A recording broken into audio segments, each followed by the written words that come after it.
Schools at a secondary school in Lincolnshire have started a petition because they don't want to get changed in front of each other. They say they feel uncomfortable. Katie, do you think they've got a point?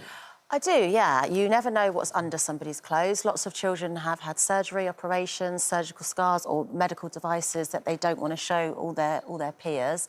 If I think of my own experience, we didn't even have PE kit. We used to change in the classrooms with the boys, the teachers. I was mixed state school, and then we do PE in your knickers, and you were lucky if you remembered your vest.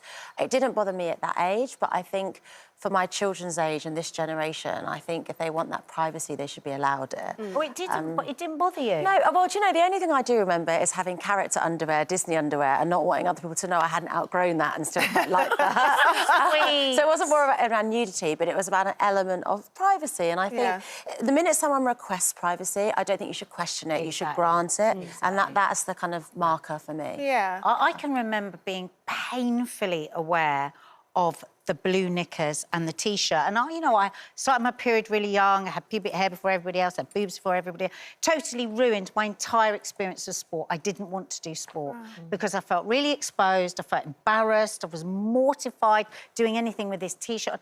It's like, what's the point? If a kid is saying to you they're embarrassed, then if an adult said to you, I'm embarrassed about this, you would respect that. And I think we should do the same when it's children. Yeah, I sometimes think, are we a bit prudish?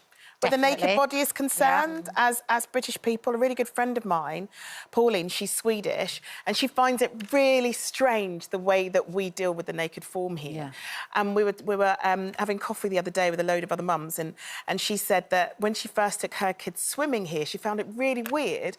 They had to go into a cubicle to get changed with your children. She's like, in Sweden, everybody's getting changed in front of each other. It's not a thing. We don't stare at other people's bodies because we have seen naked bodies our whole lives. So they deal with the naked body and the naked form in a very different way. But we're too far gone in this country. Do you think? You don't think it would ever change? We're never going to be doing all that business in the change room like my German friend does. I'm like, But as Charlene's saying, what your friend's saying, that was how I was when I was at junior school and high school. We go into the change rooms and we all just get changed together. Didn't think about it to think that there was anything wrong with it because we were all just getting changed. And to be honest, the teachers were like, you're in and you're out. They used to set a time of how long to get in and out. You ain't got time. Got to take off this and put it back on. So, you know, I think if you bring attention, the more you bring attention to something like that, the more that a child will be aware of it. And I just went with the flow. And then when I got older, that's when, you know, obviously I've had the vasectomy and things, so I am a little bit more self-conscious. But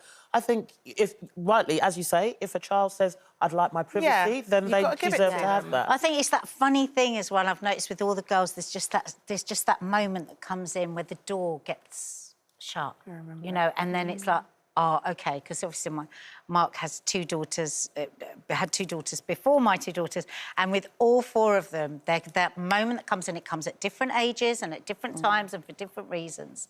But that's the moment where you just...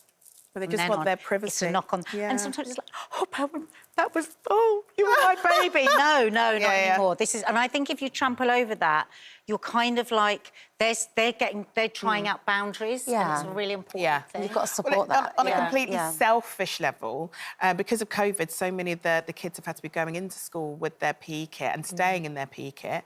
And Alfie's in reception now, and I really like that. He's not lost any of his school uniform. He's not lost any of his PE kit because he's going in and one or the other and not having to change. I would quite like it to stay that way. I think sometimes schools should make it easier for mums. It makes it so much I'm very easier. jealous of that. We have a whole timetable of, like, PE kit, half day one day, then it changes morning to afternoon, and my child's always in geography in, like, shin pads.